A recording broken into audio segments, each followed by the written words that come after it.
Bonjour, voici ma vidéo numéro 1 sur les fonctions, généralité sur les fonctions, vocabulaire, notation. C'est une leçon que j'enseignais en classe de seconde, mais qui peut éventuellement s'étudier dès le collège selon les programmes. Pour vous expliquer ce qu'est une fonction numérique, je vais commencer par un exemple de la vie courante. Je souhaite envoyer un colissimo en France métropolitaine depuis la France métropolitaine. Voici le tableau qui donne le tarif par la poste que je dois payer en euros en fonction de la masse, en grammes ou en kilogrammes de mon colis. Pourquoi je dis la masse et pas le poids? C'est pour faire plaisir à nos collègues les professeurs de physique qui nous apprennent bien en physique que ce qu'on mesure en kilos ou en grammes, en kilogrammes ou en grammes, c'est la masse, alors que le poids, c'est une force qui se mesure en newtons. Donc je vais dire la masse, même si dans la vie courante, on dit le poids. Donc voici le tableau. Je vais appeler grand T la fonction qui a une masse en kilogrammes d'un colis. Attention, je choisis que la masse elle soit en kilogrammes parce qu'il faut qu'on soit dans la même unité. Associe le prix en euros à payer pour l'expédier. Par exemple, T de 1,3 sera égal à 8,95. Car pour expédier un colis de 1,3 kg, je dois payer 8,95 euros. On peut le noter de deux manières. Soit on écrit T de 1,3 égale 8,95. Alors là, je dis T de 1,3. Quand on met la parenthèse juste après la lettre, on dit 2. Ou encore, je peux dire l'image de 1,3 par la fonction T est 8,95. Et d'ailleurs, j'aime bien le représenter de cette manière-là.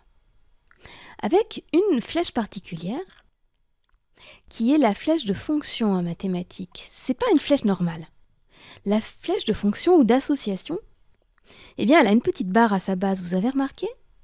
Eh bien, en maths, c'est la flèche qui a un élément lui associe un autre élément par une fonction. Ou une application. Une application, c'est une fonction particulière. À l'IUFM, j'avais une prof qui bizarrement l'a notée comme ça, la flèche d'association. Mais c'est bien la seule fois où je l'ai vue notée comme ça, donc moi je vous la noterai avec une petite barre à la base.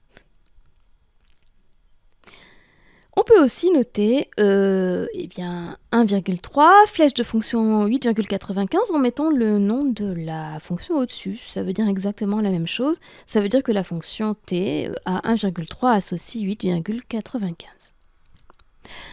Alors pour voir si vous avez compris, voici des égalités et des associations à compléter. Mettez la vidéo en pause, répondez par écrit et ensuite comparez ce que vous avez fait avec le corrigé.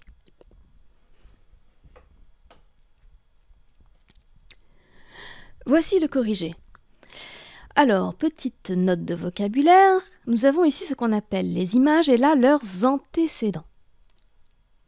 Vocabulaire très important sur les fonctions, savoir ce que sont les images et les antécédents. Quelle est l'image de 0,430 par la fonction t par exemple?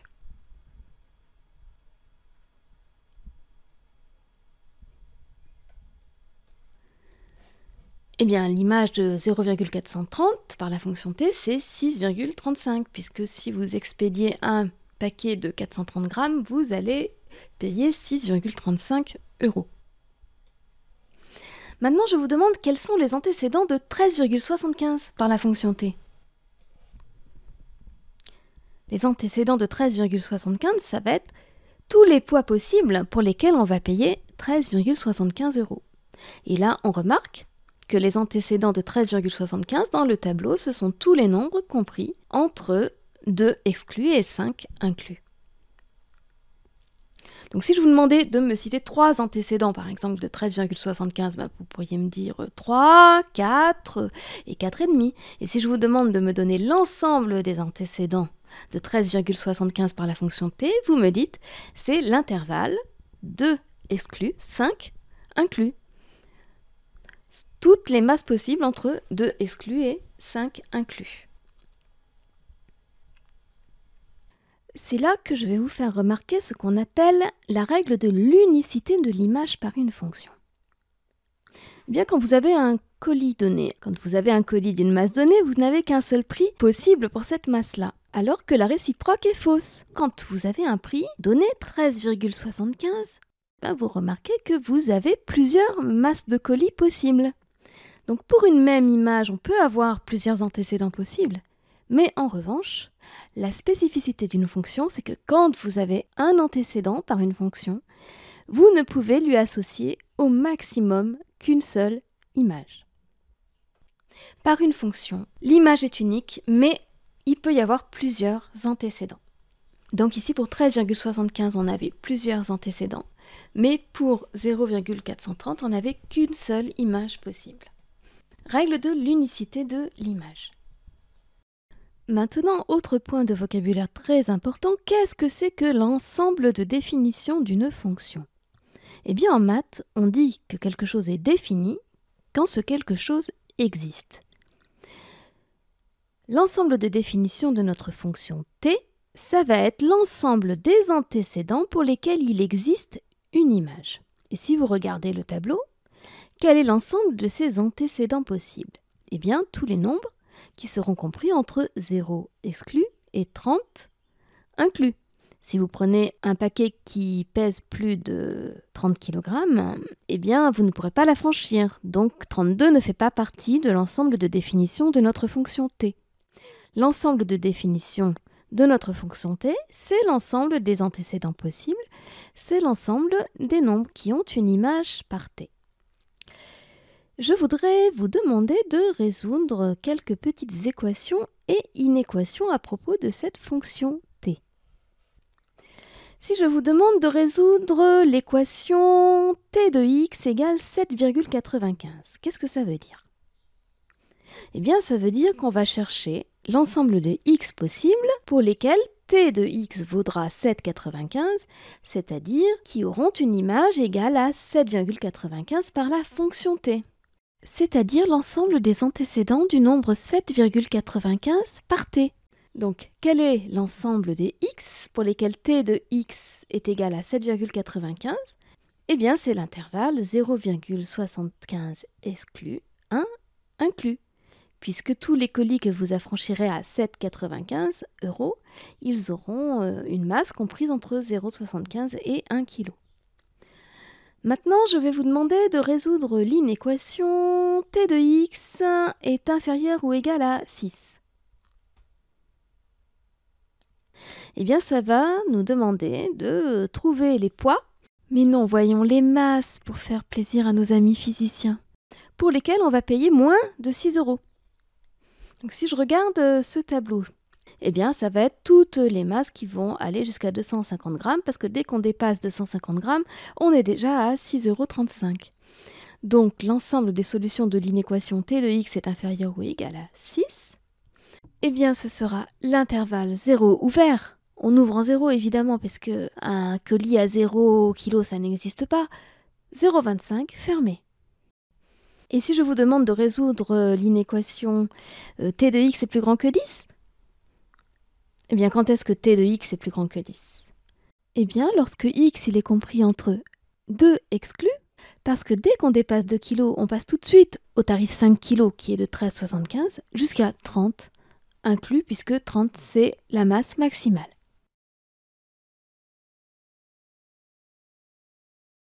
Sauf que là, vous êtes en train de vous dire, mais les fonctions, ça devait avoir un rapport avec des graphiques, non? Et puis là, on n'a pas vu de graphique. Bon, ok. J'essaie de vous faire le graphique de cette fonction, du moins de vous montrer le principe. Pour représenter une fonction, on va d'abord tracer un axe horizontal qu'on va appeler l'axe des abscisses, sur lequel on va graduer les antécédents. Ici, nos antécédents, on a dit que notre ensemble de définition, c'était l'intervalle 0,30 et que c'était en kilos. Donc l'axe des abscisses, qui est l'axe horizontal, sera l'axe des antécédents. Et on va reporter les images sur l'axe vertical, qui est appelé aussi l'axe des ordonnées. Et là, pareil, donc là c'est des euros. Et on va entre 0 € en gros et 30 €. Enfin, on va entre 4,95 et 28,55 plus précisément. Je vais aussi graduer de 0 à 30, cette fois en euros. Je vous explique le principe. Je ne vous fais pas un graphique précis, je vous l'explique à main levée. Et là, on aurait environ 10 € et là, on aurait environ 20 €. Alors, pour ceux d'entre vous qui s'en mêleraient les pinceaux entre abscisse, ordonnées, images antécédents, les x et les y, parce que très souvent, l'axe des abscisses, c'est l'axe des x, et les abscisses, ce sont les x. et l'axe des ordonnées, c'est l'axe des Y. Eh bien, il y a un moyen très simple de retenir lequel est lequel. C'est l'ordre alphabétique. L'axe horizontal, il passe avant l'axe vertical en ordre alphabétique. Et l'horizon, vous savez que c'est une ligne à peu près plate, quoi. Celui-là, c'est l'axe horizontal. Celui-là, c'est l'axe vertical, HV. Celui-ci, c'est l'axe des abscisses, avec un A. Et celui-là, c'est l'axe des ordonnées, A, O, dans le même ordre. Celui-ci, c'est l'axe sur lequel on lit les antécédents, alors que celui-ci, c'est l'axe sur lequel on lit les images, A, I. Et en plus, X et Y, c'est encore dans le même ordre alphabétique. L'axe des X, c'est celui-ci, et l'axe des Y, c'est celui-là. Alors, je veux représenter ma fonction T, faire la représentation graphique de ma fonction T. Eh bien, je vais vous montrer le principe. On va partir du prix le plus élevé, celui qui est pour entre 10 et 30 kg. Eh bien, on a vu que pour un colis entre 10 et 30 kg, le prix était de 28,55 €. Je vais placer là. Je fais les petits pointillés. Là, on est entre 10 et 30. Et bien, sur mon graphique, je dois pouvoir lire que si mon poids est entre 10 et 30 kg, mon prix à payer sera de 28,55 €. Je trace donc une partie de ma courbe qui est ce segment-là. 30 kg va être inclus puisqu'on peut aller jusqu'à 30 kg. Par contre, si mon paquet il est que de 10 kg, eh bien je vais payer le tarif en dessous. Donc du coup, je vais mettre un crochet ouvert ici pour exclure 10. Vous savez, inclus, c'est que quand les crochets sont fermés, quand on est fermé en intérieur, c'est qu'on inclut, c'est qu'on veut te garder, c'est qu'on t'aime bien. Alors que quand on t'exclut, eh ben on t'éjecte vers l'extérieur. C'est pour ça que les crochets ouverts, ils sont tournés vers l'extérieur. Voilà. Mais c'est pareil que pour les intervalles. Après, on a vu que si notre colis il était entre 5 et 10 kg, on allait payer un tarif de 20,05 €. Donc je vais avoir un autre morceau de ma courbe ici, qui va être le segment, celui-ci, fermé en 10, puisqu'en 10 on va payer 20,05 €, et ouvert en 5, puisque quand on est à 5 kg, on va payer le tarif d'en dessous. Le tarif d'en dessous, c'est 13,75 €.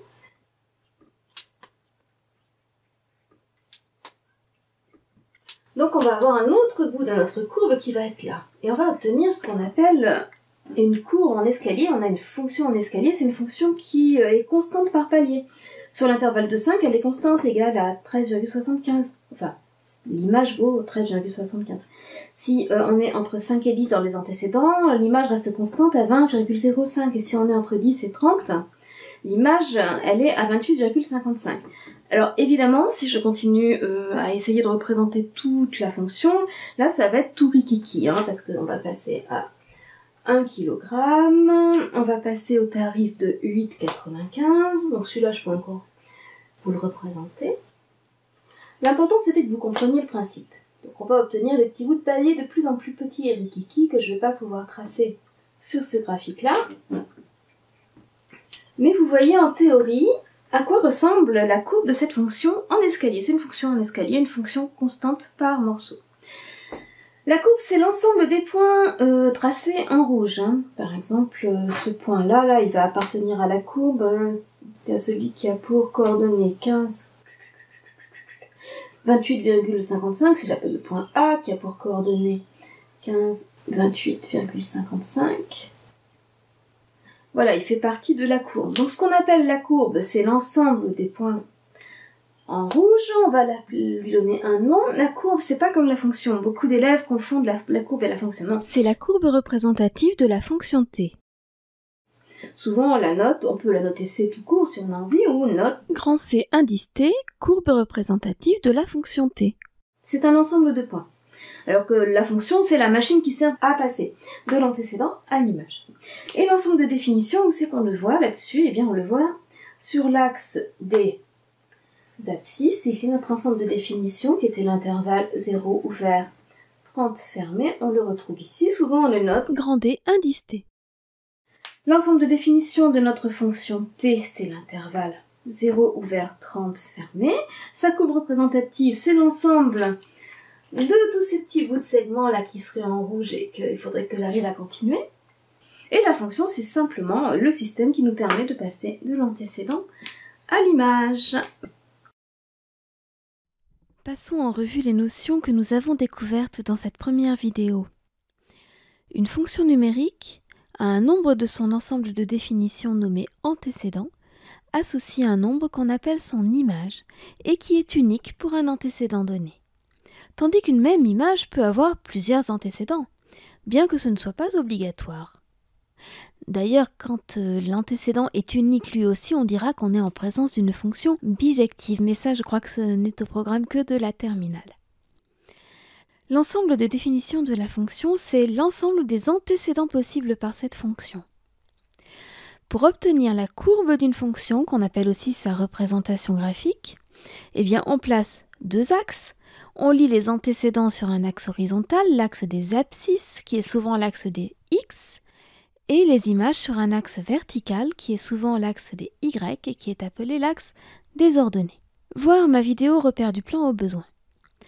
Pour ne pas les confondre, ces axes, on peut utiliser l'ordre alphabétique horizontal-vertical, horizontal et avant vertical dans l'ordre alphabétique, abscisse ordonnée, antécédent image x, y.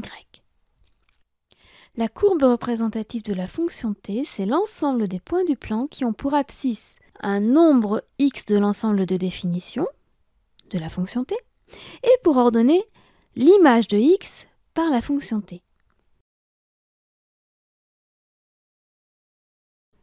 Dans notre exemple de tout à l'heure, le point A qui avait pour coordonnées 15 en abscisse et 28,55 en ordonnée faisait bien partie de la courbe représentative de t parce que l'image de 15 par la fonction t, c'est 28,55. Je vous dis ça au cas où vous tomberiez sur un exercice où on vous demande si des points appartiennent ou non à la courbe représentative d'une fonction. Pour le savoir, vous calculez l'image de son abscisse par la fonction. Son abscisse, c'est la première des coordonnées. Si cette image, c'est bien son ordonnée, c'est-à-dire la deuxième des coordonnées, c'est que c'est bien un point de la courbe. Mais par contre, si vous trouvez autre chose en calculant l'image, eh bien c'est que ce n'est pas un point de la courbe représentative de la fonction, tout simplement. Pour finir, je vous rappelle les notations. Que vous écriviez ceci, ou cela, ou encore cela, eh bien cela signifie exactement la même chose, et on peut le lire 28,55 est l'image de 15 par la fonction t, ou t de 15 égale 28,55, ou encore la fonction t au nombre 15 associe le nombre 28,55. Dans la vidéo suivante, nous allons passer à un autre exemple et nous allons nous concentrer sur les lectures graphiques et les résolutions graphiques d'équations et d'inéquations avec des fonctions.